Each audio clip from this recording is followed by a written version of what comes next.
Let's jump into the laptop desktop version of Rush.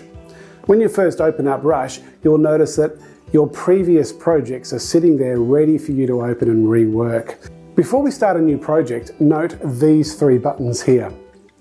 The Help button takes you straight to the Adobe Help Center where you can get more information and support about Premiere Rush. The Learn button, well, that takes you straight to the Adobe Help Center tutorials where you can learn more about how to use Premiere Rush.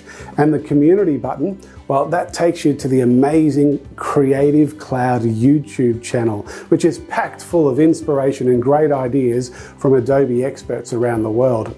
For this tutorial, we're going to create a video story about the importance of hand hygiene.